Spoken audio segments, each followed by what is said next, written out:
Hello. Hey, what's up? How's it going? We're back. We're back. It's Liv. And Amy. And And this this is is Girls Girls Gone Gone Spooky. Spooky. Gang gang. How's it going? Um so good. So good, dude. Good. Ooh. Um and you Oh know my what that god. means. True crime. Um should we just fucking full steam ahead? I think so. Okay. I'm ready for your I'm ready. stories. Okay, beautiful. So, we're starting with the fun one. A stabbing at a haunted house. Oh, perfect. I love So it. I will preface this. I have three. They're not all spooky in that I'm not sure that any of them are paranormal, but they have a paranormal twinge, Yeah. twist, tinge, Yes. I'd say whatever. mine are similar. Okay, cool. So this occurred in Bradford County, which I guess is where Nashville exists, or is somewhere in Tennessee. So basically this guy James Hakeem goes to the Nashville Nightmare in Madison. Oh, sorry, Madison. Why is it called Nashville? I'm confused. I Yeah, don't know where it's this weird. happened. I Madison? now officially don't know where this happened. Um yeah, anyway, it Wisconsin? doesn't matter. It's either in Wisconsin or Tennessee. So Okay, take your pick. perfect. Basically this guy James is like, I love these haunted houses. My friend and I are going to go to these haunted houses. It's this like sprawling attraction, 4 different haunted houses as a part of the like compound, has an escape room, has scary cast members running around with fake weapons. Of course, they're fake weapons. So like Of chainless course. chainsaws and prop knives and things like that. Or so they think. Oh my So god.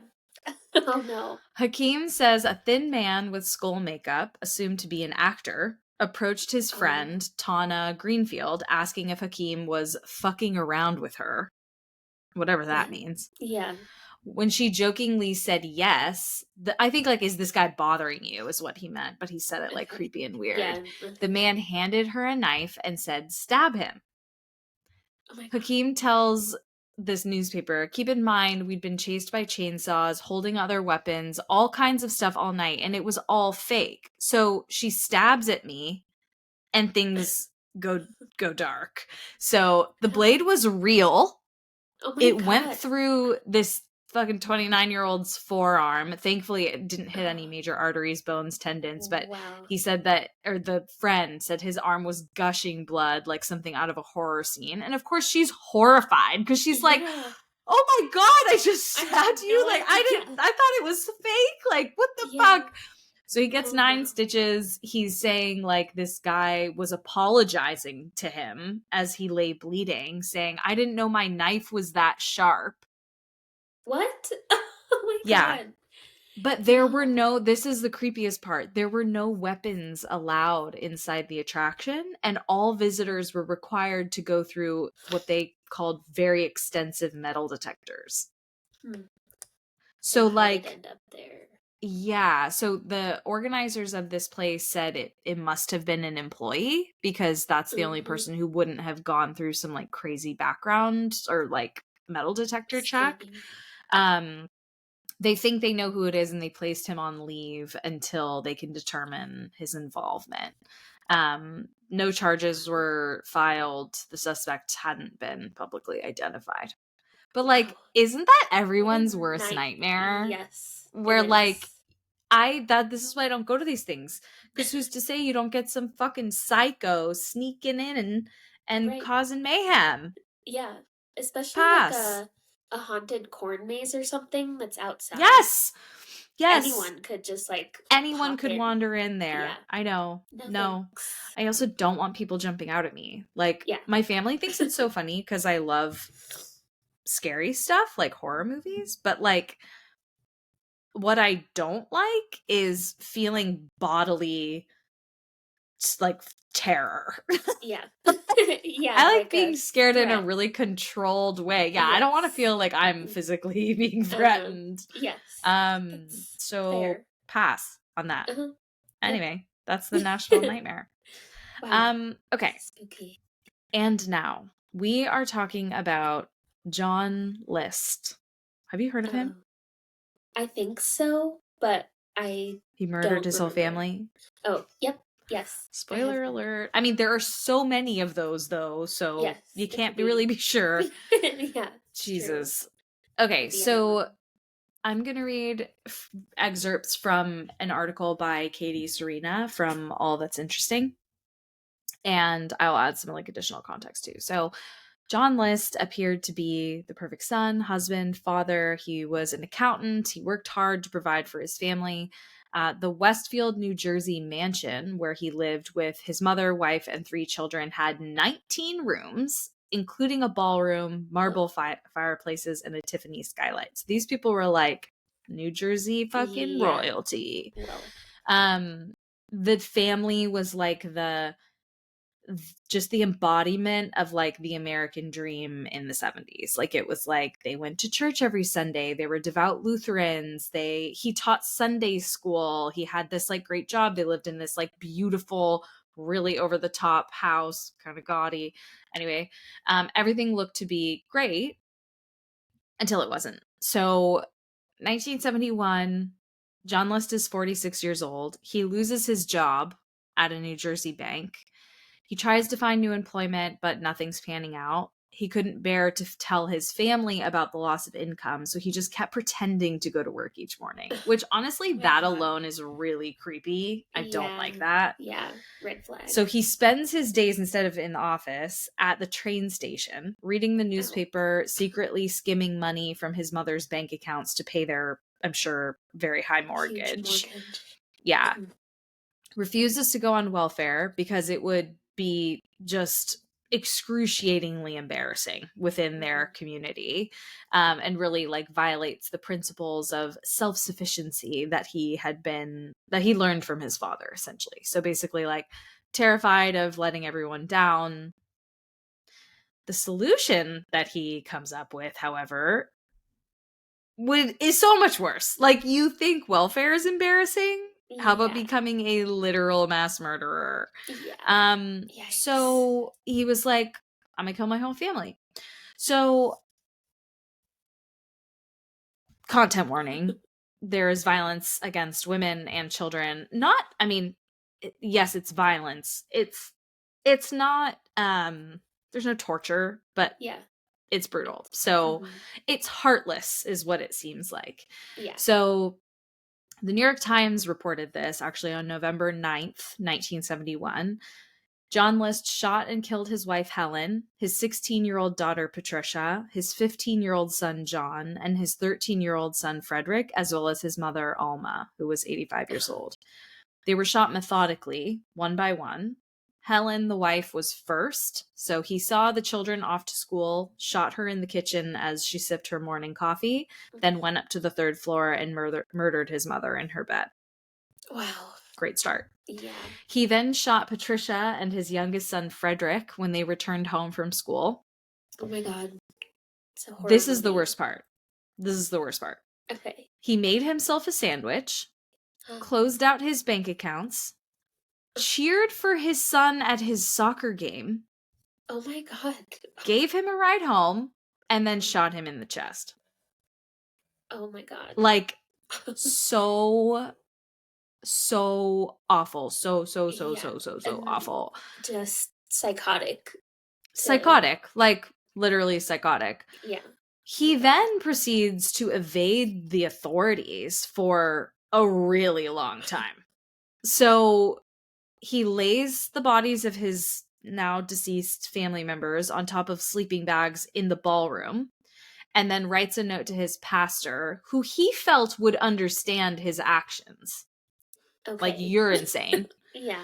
Unrealistic. He feared, like, this is what he put in the note. He feared his family, confronted with a world full of evil and poverty, which, like, thanks to you and your pride, Mm-hmm. Like, you didn't have to live in poverty. Sell your Right. shitty house. Yeah. He thought that they would turn from God. So killing them, in his mind, was the only way to secure their spot in heaven. It's just making so many assumptions about Yeah. things that Yep. you can't know are true. Yeah, anyway, the whole thing's fucked. Mm-hmm. So he, of course, was not willing to suffer the earthly consequences of his actions. So, in an effort to baffle the police, he cleaned the crime scene and used scissors to remove his face from every photo in the mansion. Wow. Yeah. He canceled all deliveries, contacted his children's schools to let their teachers know the family would be on vacation for a few weeks. He turned on the lights and the radio, leaving religious hymns playing in the house's empty rooms. Wow. He slept in the mansion that night where his family lay dead, Oh my God. and then walked out the door the next morning. Wasn't seen again for 18 years. What? Oh my 18 God. years. Whoa. Where A did he full go? month passed before neighbors even realized something might be wrong. A month. So Wow. his family, their Laid bodies there. just lay there Oh my God. decomposing. That's Like, awful. horrifying. Yeah. So just like Mhm. disrespectful and just ugh. Yeah. So a month passes, neighbors are like, why are the lights always on? And why do we never see someone home? They think something's Mhm. wrong. They call the authorities. The authorities enter the home on December 7th, 1971, and could hear organ music being piped through the intercom system. They then find the 5-page note from John List explaining that the bloodied bodies on the ballroom floor were his family, killed out of mercy, that he had saved the souls of the people he loved. Like, okay, bitch. The FBI then get involved. They find his car parked at JFK in New York City, but there was no trace of him, and the trail just died there. Wow. Yeah, That's for 18 insane. years. Yeah. When was this again? The 70s? Yeah, 71. Okay. I feel like it was easier to So, disappear then, sure. but Also, still. like, imagine, like, cutting your face out of every photo. Like, Yeah. pre-internet, that actually would be Right. pretty effective, but it's just crazy. Yeah. Like, Crazy. the whole thing's crazy. Mhm. So, the case goes cold. Like, a month in, they're like, it's cold. Like, we have no leads. We have no idea where he could have gone. And the prosecutors give up, like, pretty quick. So, cut to 1989, they come up with an idea. So they had, like, revisited the case. No ideas. Finally, 18 years later, they contacted Michael Linder, who's the executive producer of America's Most Wanted, and told him about the case. Mhm. So, of course, it was like back then in the 70s, there wasn't really anything like that yet, I don't think. And so there was no Yeah. idea of, like, have you seen this man on a public forum?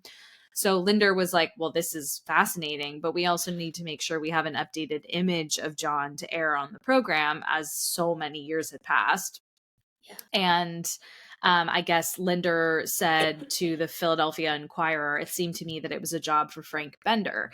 Bender is an expert forensic artist, and he agreed to create a physical bust of John List as Bender imagined he might have aged, like how he might have aged.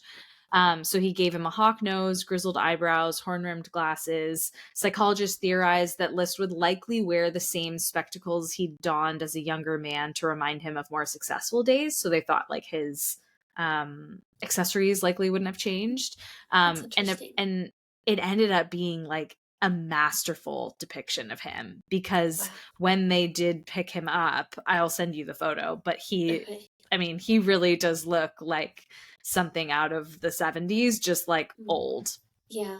So, Interesting. so they air the America's Most Wanted episode with the story of the murders on May 21st, 1989, to an audience of 22 million people. So 22 Whoa. million people see Frank Bender's sculpture, and the tips start rolling in. Whoa. One came from a woman in Richmond, Virginia, who thought her next door neighbor, Robert Clark, bore a striking resemblance to the bust. And the tipster said her neighbor was also an accountant and attended church very devoutly. So authorities go to Clark's home and speak to his wife, who he'd met at a church social gathering in 1977. They had married in 1985, and her story put an end to the 18-year-long mystery. Turned out that List had changed his identity, moved to Colorado under the assumed name of Robert Clark, and the alias worked, and he kept it once he moved to Richmond. They arrested him on June 1st, 1989, a mere 10 days after the America's Most Wanted case aired. Wow. Yeah. Amazing. At his trial, his defense lawyers argued that he suffered from PTSD from World War II and Korea service. Expert psychologists believed he was going through a midlife crisis, but as the prosecution pointed out, like, that you killed 5 people that you love. Like, that's not an excuse. No. Jury found him guilty. Judge sentenced him to 5 life terms in a New Jersey prison. So, yeah. One of the biggest questions that remained is, and I think this is the part of it that to me is a little bit paranormal beyond just like the evil that exists in humans without demonic intervention, but ABC did an interview Connie Chung and List with List, and he said that because one of the questions people had is like, why wasn't it a murder-suicide? And he said that if he had killed himself, he would never have gotten into heaven, and all he wanted to do was reunite with his family in the afterlife, where he thought that there would be no pain or suffering or anything. He died in prison in 2008 at the age of 82, and the mansion in New Jersey where the List family was killed burned down several months after the murders. Also weird, authorities never found the cause of the fire, and a new house was built on the property years later. Interesting. So, yeah. That is kind of weird. Very weird. Like, just, you know, spontaneously burned down. And it's like, I'm hesitant with, and we've talked about this so many times, like I was thinking about that, Chris West, the one who killed his wife and kids? Watts. Chris Watts. Same thing. It's like I'm hesitant to give any possible explanation for why they did what they did, because it detracts from just them being awful humans, and like they deserve to just wear that you know, tag. Forever. But it does kind of make you wonder, right? Like, it has kind of a paranormal activity kind of vibe where the whole place just spontaneously combusts. And the like eerie, like I couldn't find anything that was like the new house is haunted or anything, although I don't know why someone would offer that up necessarily. But apparently children refuse to walk past even the new house property. Like, kids do not, like, that's like the scary house on the block. Yeah. I'm not surprised. No. That's for sure. A lot of evil there. Yeah. So that's insane. Yeah. So that's the story of John List and his poor family. Yeah. And my last one takes us to Germany. And I'm certain I'm going to say this wrong, but this is the most like mysterious German cold case to ever happen. This is almost like one of those it's almost like Knives Out. It's not like Knives Out, but it's almost like a Knives Out case where it's like you're trying to figure out like a logical puzzle, and it like things aren't making sense. Yeah. So it's the chilling story of the Hinterkaifeck killings, which is famous, infamous, all of the above. So Hinterkaifeck farmstead was kind of like a lonely, isolated place near the woods outside of a Bavarian town called Grobern, which is about an hour drive from Munich. So it was the home of 35-year-old Victoria Gabriel and her 2 children, Kazilia and Josef, 7 and 2 years old respectively, as well as her elderly parents, Andreas and Kazilia. So the daughter and the grandmother have the same name, Gruber. So the family is known for kind of keeping to themselves, but neighbors grew concerned on April 1st of 1922 when young Kazilia, the daughter, missed school and the entire family failed to show up to church, where Victoria was a member of the choir. Kazelia missed school again on April 3rd, and by then, mail for the family had begun to pile up at the local post office. So people are like, something is wrong. On April 4th, the family's neighbors decide to investigate. So Lorenz Schlittenbauer, hey, Pretty close. a farmer who lived nearby, led the search party. And what they discovered was extremely creepy and scary and Yikes. awful. So in the barn, the search party found 4 battered bodies covered with hay. Inside the house, they discovered the bodies of 2-year-old Josef and the maid, Maria Baumgartner. It had been Baumgartner's first day on the job, and the previous maid had abandoned her position due to a fervent belief that the house and farm were haunted. Huh. Interesting. So Wow. our story begins. So for more than a century, dozens of people have been arrested as suspects in these murders, but no one has ever been found guilty. So there's just like not enough evidence to really tie someone to the crime. So this Hinterkaifeck murder, mystery remains one of Germany's most famous and also most, eeriest unsolved crimes. So the reports from the family's autopsies, which were conducted by a court physician named Dr. Johann Baptist Aumüller, paint a honestly terrible picture of their injuries. The elder Kazelia, so the grandmother, showed signs of strangulation and 7 blows to the head, which left her with a cracked skull.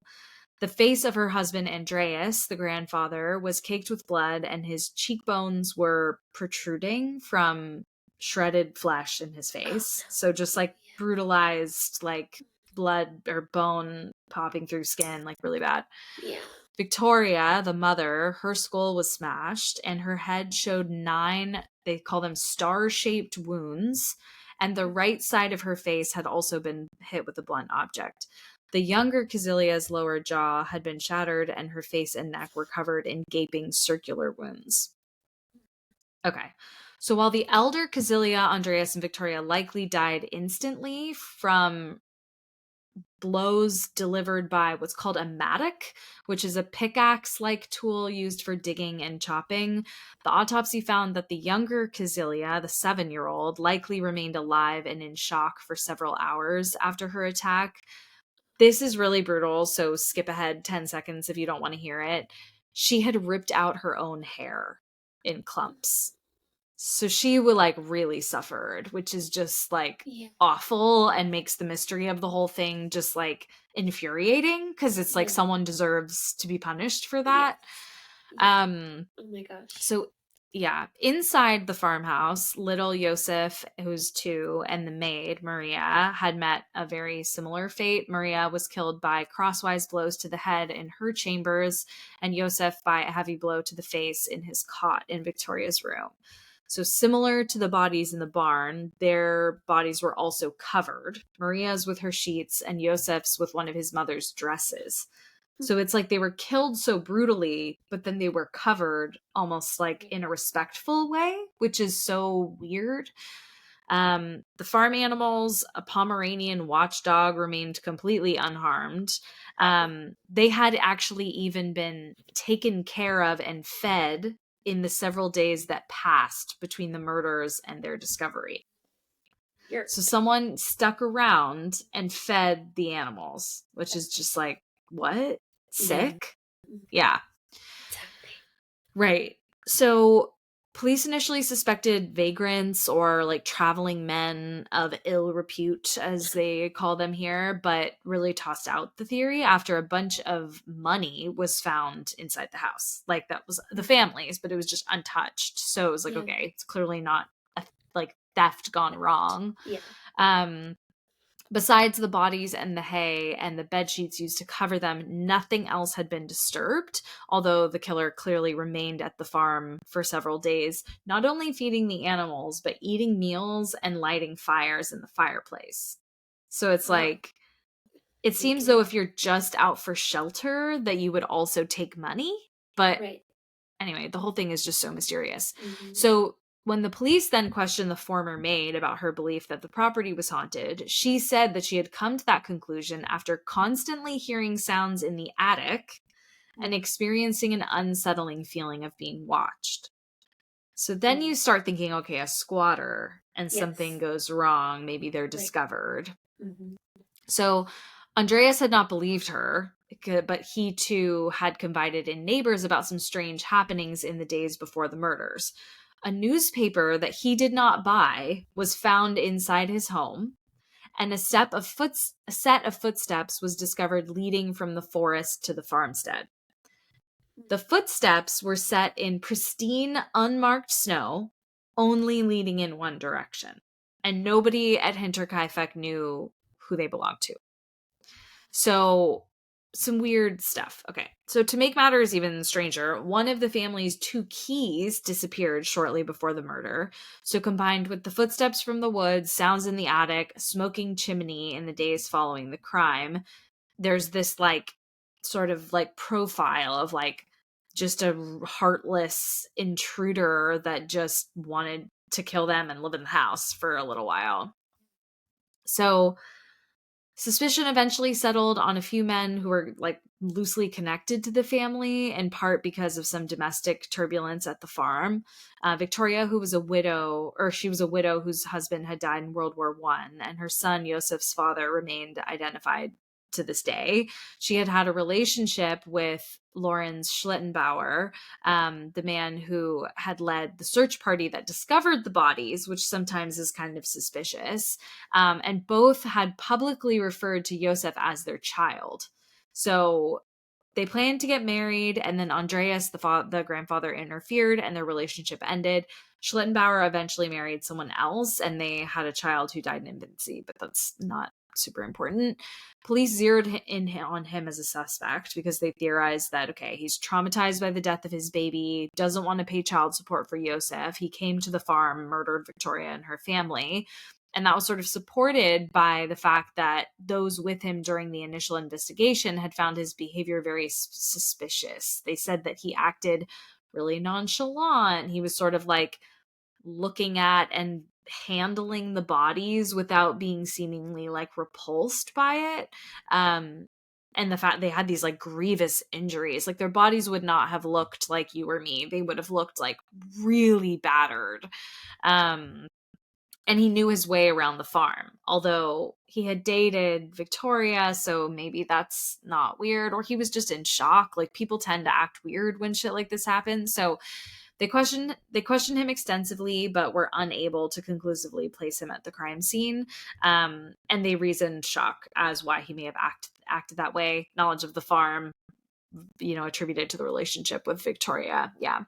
So with him eliminated, they started working on Victoria's husband, Carl Gabriel, theorizing that he was actually alive, didn't die in World War I, came back and killed them. Okay. Like, what are we doing? What are we doing, Yeah. German police? What are we doing Grasping here? at straws. That's Truly. interesting. Yeah. That didn't last long because they confirmed he was slain in France on December 29th, 1914, in the first few months of World War I. Many of his fellow soldiers attested to seeing his death and his body. Right. So this man is deceased. Like, yes. Let him rest. Yeah. Mm-hmm. Another theory floated at the time that Josef was actually the child of Victoria and her own father, Andreas, and that one of them had killed the entire family before turning the matic on themselves. Andreas's proclivities for incest and abuse were frequently discussed in the neighboring town. Supposedly, Andreas had had other children with Kazilia besides Victoria, but she was the only one to survive him, which, like, I guess he was abusive, and, like, maybe did rape Victoria at some point. So anyway, the story just gets crazier and crazier, honestly.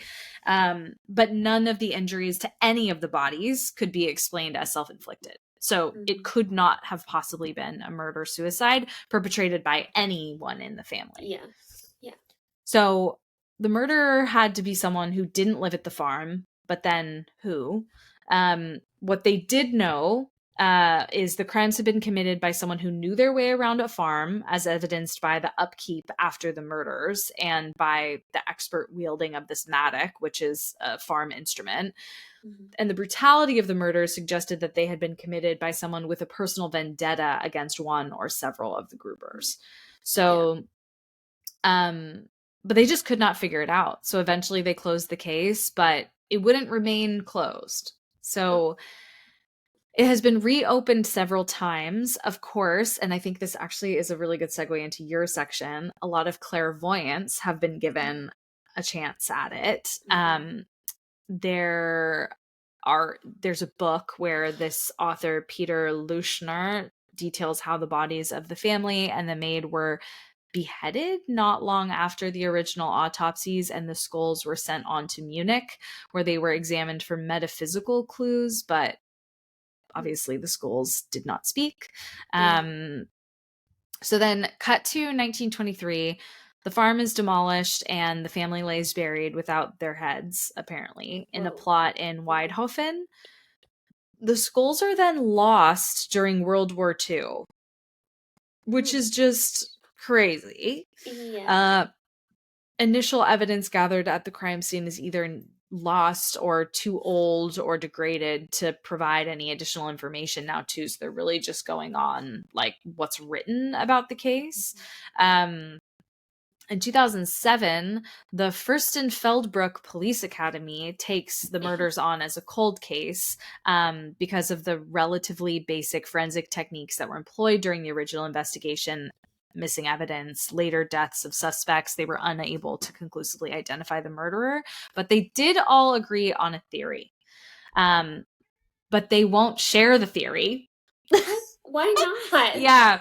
So because there are surviving family members of people who are related to the crime, and so they don't want to say, we think it was this guy, because their family would likely get terrorized, honestly, for it. So it seems sort of unlikely that the public will ever know who committed the murders or why.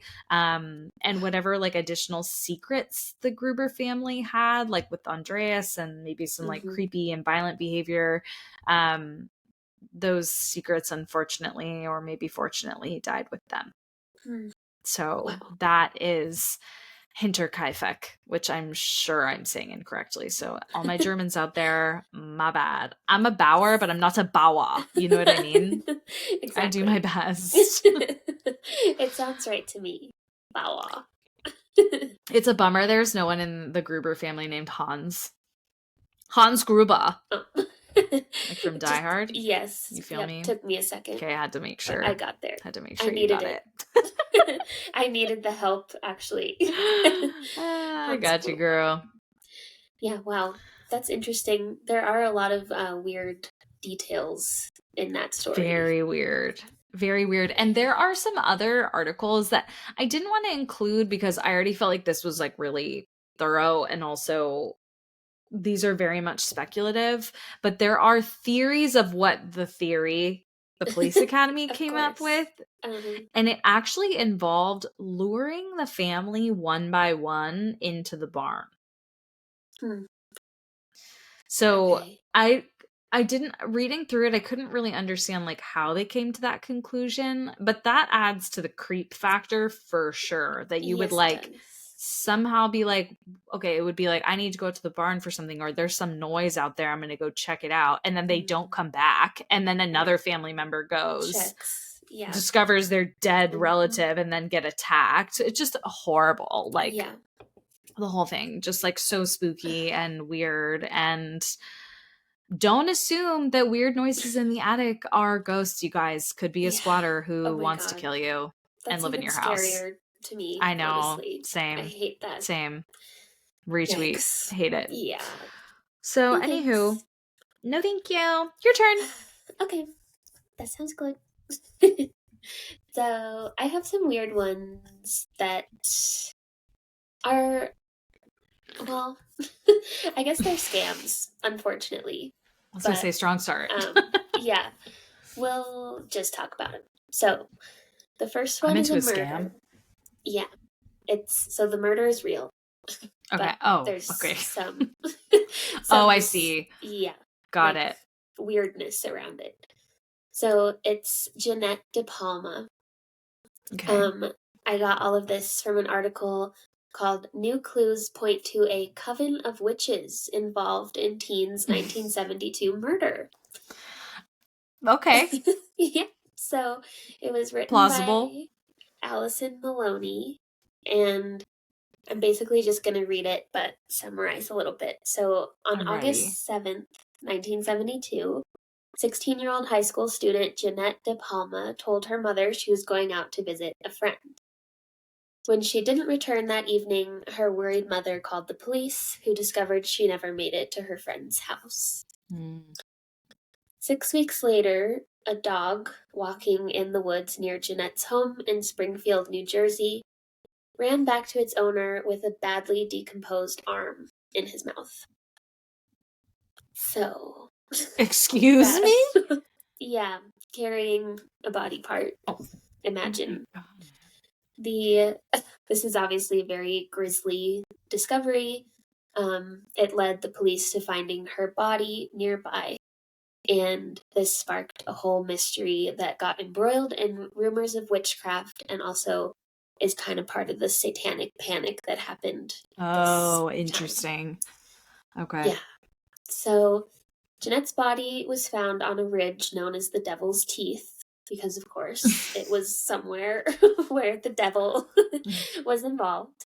The Devil's Teeth. And local witnesses said it was surrounded by a series of strange occult objects with the remains of dead animals hanging from nearby trees. Oh, come on. Yeah. So there are varied accounts of what the murder scene looked like, but the most consistent detail was that her body was like, I guess around it was built a coffin-shaped structure that was made from fallen branches and logs, and they put several makeshift crosses around it. Oh, interesting. Yeah. So that people were like, did somebody murder her and then feel bad? Yeah. Is this black magic? Like, were the crosses upside down, potentially? Right.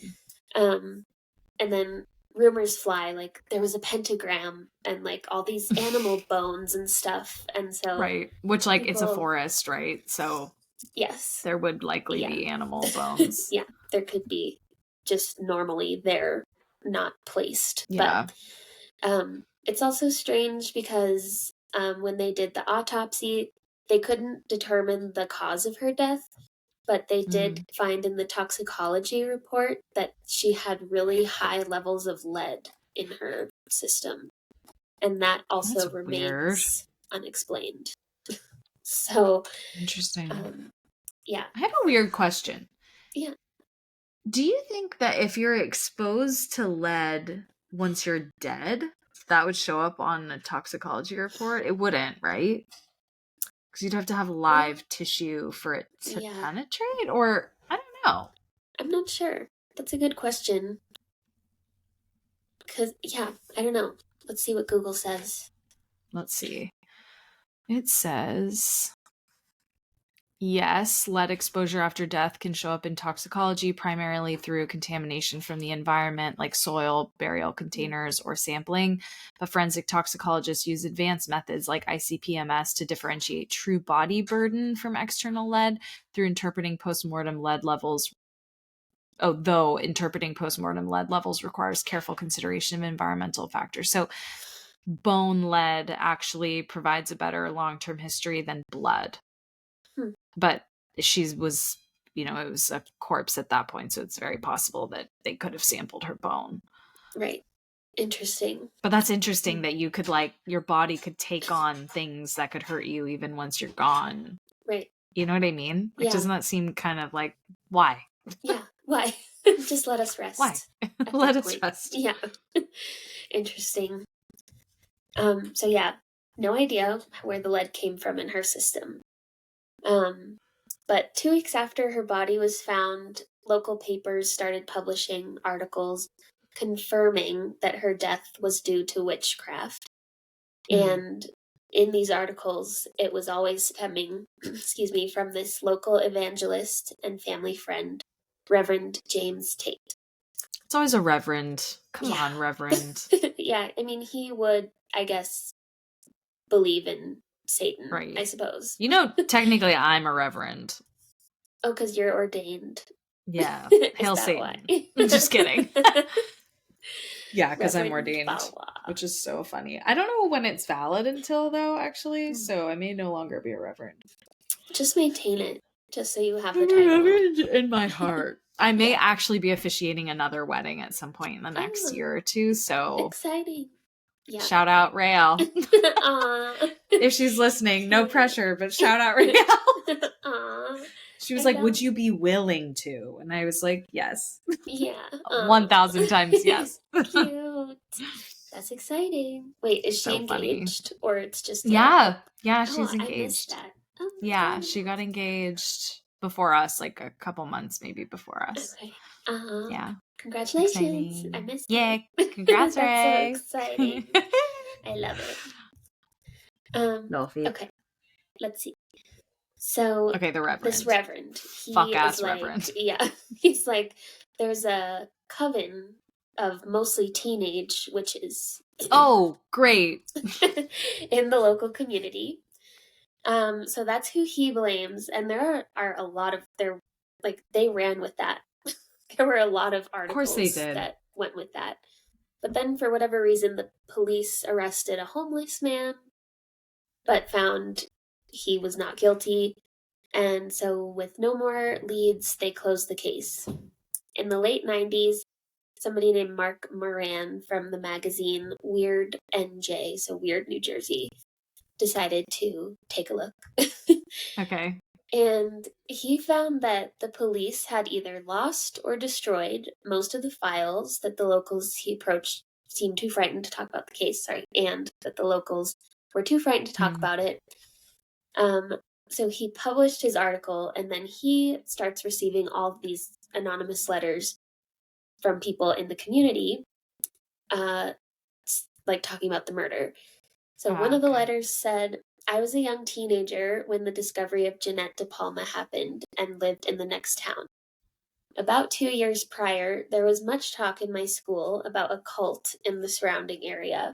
They were known as the Witches. Honestly, I would join. Yeah, I would join that sounds cult. good to me. That sounds sick. The Witches. It's a good name. It's a really good name. And they write, they must have let it be known in the area that they planned to kill a child on or around Halloween. Oh. Either by kidnapping and sacrificing them or by poison. I remember being anxious about this because I went trick-or-treating in those days. This other person said, when the dog brought the arm home and the search for the body started, they found arrows carved in the trees leading people to the body.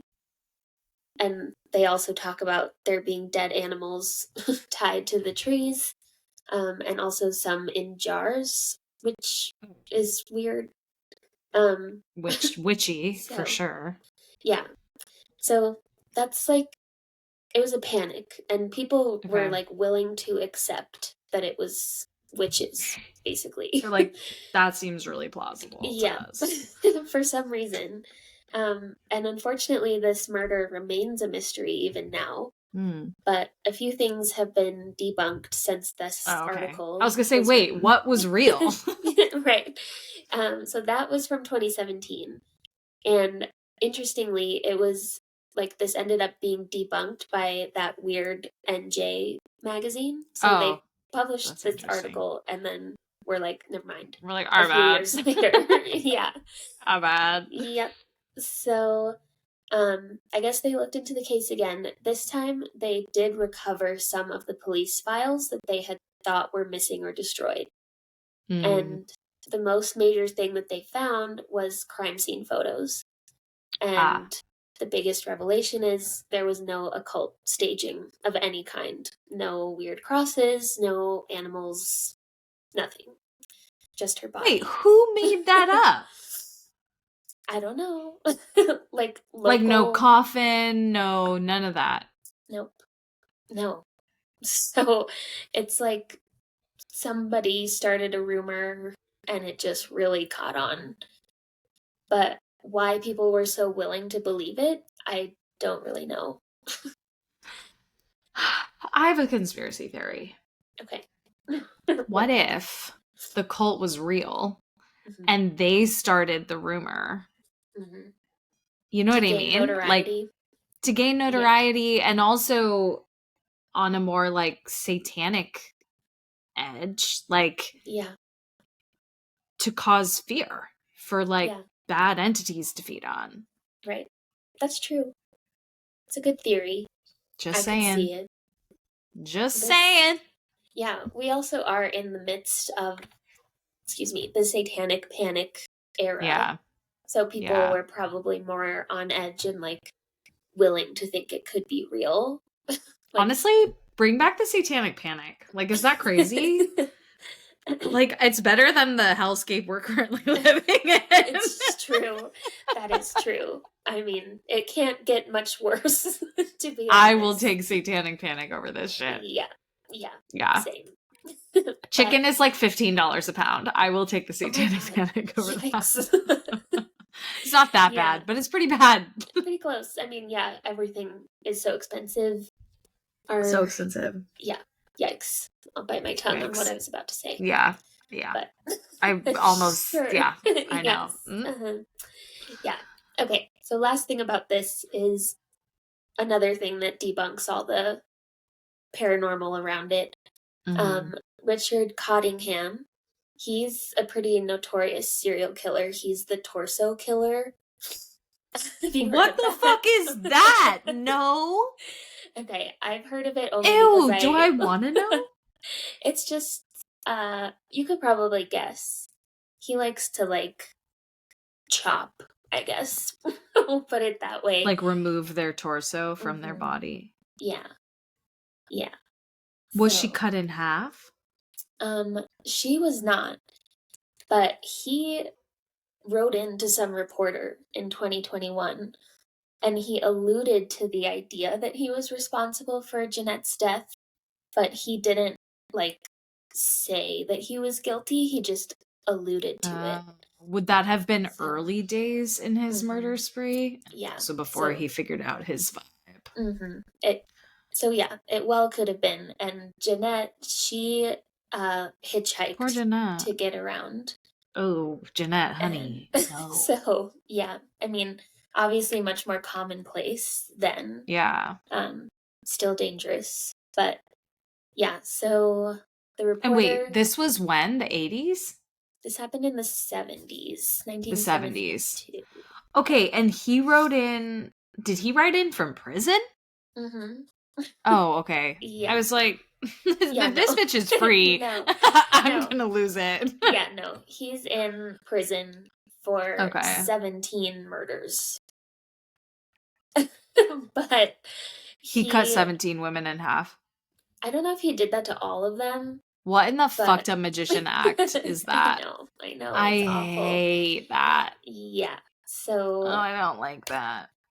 but he says that he committed 80 perfect murders. So I hate thinking about that. I need to know what he looks like, and I'm afraid. Oh, he kind of just looks like an average man. I was looking at him earlier. Wouldn't you say he's not particularly creepy No. necessarily? He looks like he could be a murderer, but Yeah. it doesn't like. But jump most out at men you. do. That's true, especially White of that men in particular. age. Yeah. 80 Yep. perfect murders. Jesus Christ. Yeah. So, but the weird thing about that is that reporter who got that letter, whatever it was from him, he forwarded it to the police department that was investigating Jeanette's murder at the time. Oh. And he never heard back from them whether they were going to pursue the lead. So it seems like it's just kind of sitting as a cold case now, which is tragic. Yeah. Interesting. Mhm. Like, we just don't care about resolution for this poor woman. Yeah, It's I just think. another woman just hacked up by some fucking psycho. Yeah, I Or a know. witch cult. Right. They're like, witch cult we will pursue. Yeah, Serial killer, not so much. I know. not as exciting. Wow, Yeah, fuckers. I know. I Fuckers. think it's because they handled it so badly that Yeah. maybe they They're like, are ooh, we like, don't really want to "Ugh, touch that. let's not bring Yeah. that back up again." Let's not bring that up. Could be. Yeah. Let's let that lie. Yeah. So Okay, well. that's Jeanette. Okay, poor Potentially Jeanette. Rest in killed peace, by babe. witches. Yeah, I know. Potentially killed by witches. Potentially But decidedly killed by... not sawed in half. Yes. Yeah. Blessedly. Although, how did her arm come off? I didn't think about that until now. Oh, well, if it was decomposing. Yeah, because I guess Not it to was be 6 gross, I think weeks or it's something. It's Yeah. loose at that point, I think. Yeah. And the dog could do that. Yikes. Okay. Ugh, God. Yeah. So Anyway, next. I have this one is not it's more sad, to be honest. Okay. So Great. this is a scam for sure. Okay. And it takes place in San Francisco. Oh? There was an article, I think this was from 2013, but I didn't write it down. It's called Ghost Stories, Scams Targeting SF's Cantonese Community Reveal the Terrible Power of Belief. Like the MSG campaign. Wait, from like villainizing MSG? Yeah. Yeah, it was a campaign. Yeah. I think it started actually here in San Francisco, and it was literally like an anti-Chinese campaign to like try and get people to not frequent Chinese restaurants so that they'd shut down and be displaced. And the most fucked up part of all, MSG is delicious. Yeah, it is. And it's not cancer causing. Right, I know. I was just gonna say that. That's people suck. Everyone sucks. I'm gonna keep eating MSG. Yes, I'll tell you that much. It's really good. Yeah, it's really tasty. Yeah. Umami, baby. Okay, proceed. Sorry. Okay. That's what we need. Did I sound like that? That's what we need. That's the episode. True crime, : That's what we need. Perfect. I love it. People will have to listen to get that one. Exactly. So, the first story that they tell in this article is about Susan Yuan. She becomes convinced that an evil spirit is going to kill her youngest son, and that she's the only one that can save him. So she was out on November 10th, I think 2013 or 2012, shopping for fruit, and she becomes a victim of a ghost scam, is what they're calling it. So she's approached by a stranger asking about whether she knows this herbalist doctor named Dr. Chan. And she's like, I don't know him. And then somebody from behind her pipes up and is like, oh, I know him. He healed my mother after she had a stroke 3 years ago. So because of all this, they persuade Susan to come meet Dr. Chan's supposed grandson, who allegedly has what they call yin-yang eyes. So that's like, I guess, like a shaman in a way, in touch with the spiritual realm. So they go to meet him, and it's just like, she was just going to meet him out of interest, I guess. But then they get there, and he tells her that there's an evil spirit attached to her youngest son, and that the spirit is intending to kill him so that she can marry him in the afterlife. And that he's going to die in a car accident within 3 days for this spirit to execute its plan. That's specific. Mm-hmm. And so he insists, I can stop this as long as you can bring me XYZ. So poor Susan, she's terrified because she really believes in all of this and what he's saying. And so she gets out her entire life savings, which is around $47,000. Susan. And yeah, she gives it all to him along with her jewelry and other stuff because he says, like, the more you give me, the more effective this cleansing is going to be. Okay. Just awful.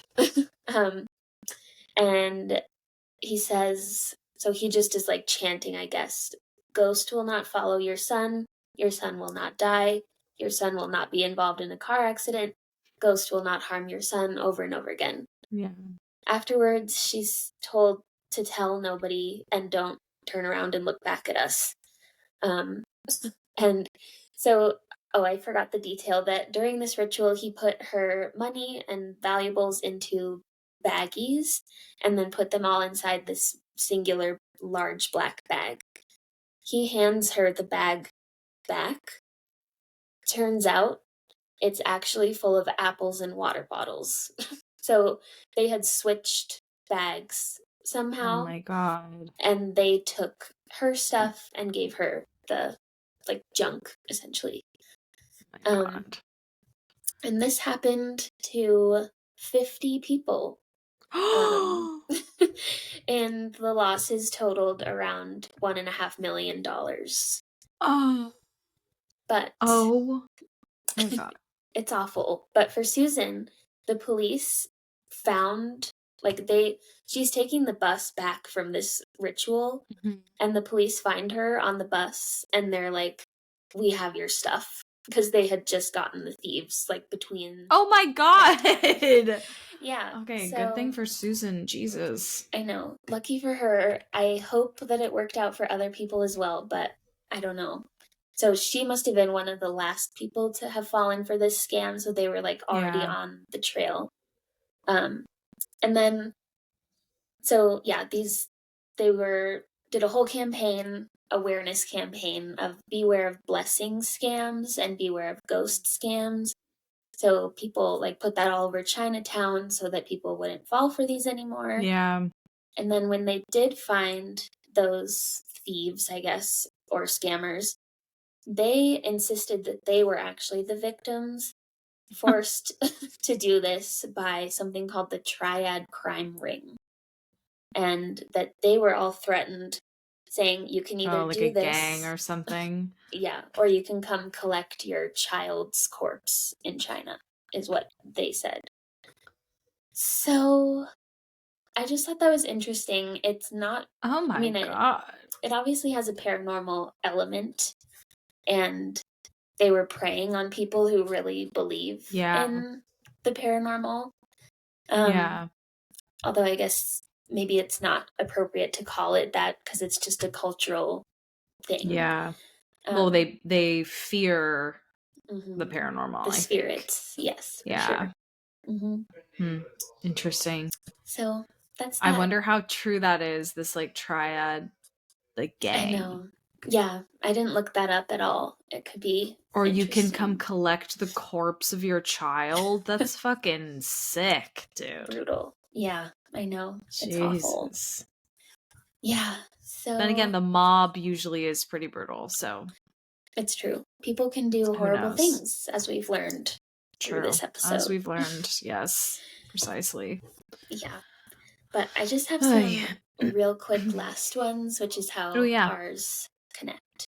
Yes. Because the first two were like, obviously they were crimes, but there weren't too many ghosts. Mm-hmm. These are psychics solving murders, which is one of my favorite things. I don't know why I love it so much.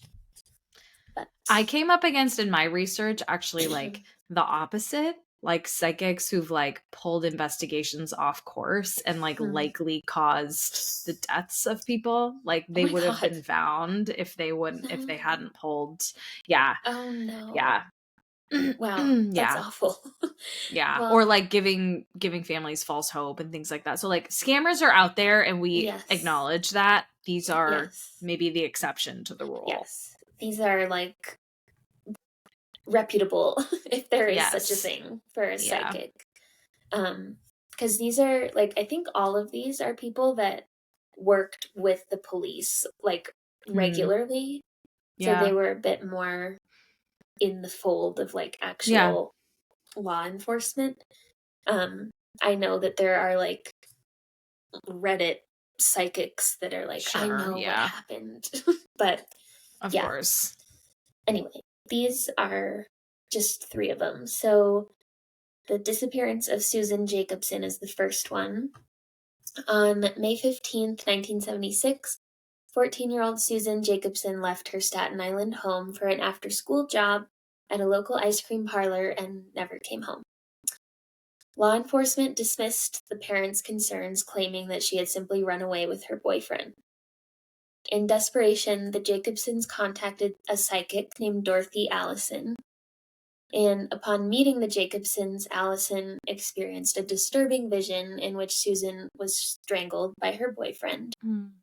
And when she got this vision, she had other visual clues as well to where her body would be found. So she said there's an abandoned car, the smell of fuel, 2 smokestacks, and the letters MAR in red spray paint.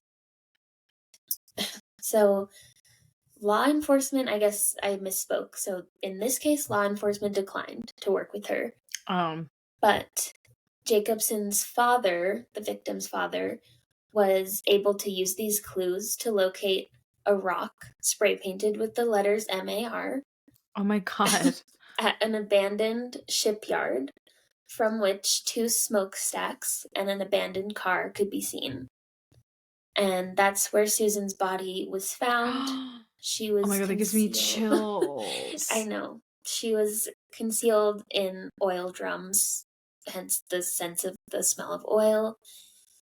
And crime scene evidence did point to the boyfriend who did it. So she clearly did not run away with him. He was just an evil man. Well, and it's interesting too that she was in oil drums because what you could argue is like, oh, well, she stumbled across the body and then Mhm. wanted to become famous for being Right. a psychic that solves a murder. But it's like if her Hmm. body was hidden away, there's no Yeah. way. Yeah. She couldn't have Ugh, known. Yeah. It's poor crazy. thing. I know. Very sad. Susan. Rest in peace, but I'm glad she was Yeah. found. Yeah, seriously. Yeah. And then I'm realizing all of these have horrible details, so trigger warning. Yeah, it's all Um, right. This but whole episode is just like gruesome. yeah, it really is. So this is Richard Kelly. Um, so a psychic, let's see, I don't have their first name. They just wrote Mackenzie. Hmm. Solved the mystery of what happened to Richard Kelly, who was a 17-year-old from Limerick, Ireland, when Richard's mother sought his assistance in 2006. So, unfortunately, the images that Mackenzie saw in his mind were of Richard's body, a concrete slab as the murder weapon, a bridge, and also the words Brigid and Bowdyke, which I don't, maybe I'm mispronouncing, but it turned out Richard's body was found in a lake that's named Loch Brigid in Bowdyke, County Clare, Oh my God. and a concrete slab had been tied to each of his legs to sink him to the bottom. So he got all the details right, which is Wow. just It's insane. crazy. Yep. And then final one is the deaths of Maria Scott and her murderer. Oh. So the stabbing murder of Maria Scott, she was 27, was solved by psychic Debbie Malone, who was contacted by an investigator 4 years after the case went cold. She led police to a remote cabin where she had seen the murder, and Malone also found the murder weapon, the knife, lodged in a drain pipe in the cabin. Hmm. So she had seen all of this before they got there. Hmm. And then when they got there, she was trying to sense more like of the murderer. And she felt him pass through her body as if he too had died. And they did find him. It doesn't give detail of how, but they found that he had committed suicide 4 years earlier. Wow. So it turned out to have been actually like a murder-suicide situation. Yeah. So that's amazing. yeah, Like, I know. also what a burden that gift would be. Yes. To be able to seriously. see those things and not Mhm. really be able to do anything about it. Mhm. I know. And also to have people not believe you, like assuming you're not making shit up, like Mhm. that would be devastating. Yeah, it would. And we don't ever hear of psychics like saying things about themselves. Do you feel that way? Like I've never No, heard yeah. them predict their own future, but what if you could do that and like Yeah. know when you're gonna die? Things I like wouldn't that want to I know just that. don't want to know. Same. No. Never. I feel like there has to be some sort of like blind spot with that. Yeah. It's like you have the perception for other people, Mm-hmm. but not yourself. I don't know. Yeah. I don't know. That's Who interesting. knows? Yeah. But Well, some mismatch stories, but true crime is what we need. yeah. And MSG. True And crime MSG. and MSG. Honestly, though, Mhm. I need some MSG up in me right now. Yeah, Chinese food actually sounds really good. Sounds very good. I think we actually may be making a stir fry tonight. Not authentic, but still. A version. Yes. I know we've had a lot of hiatuses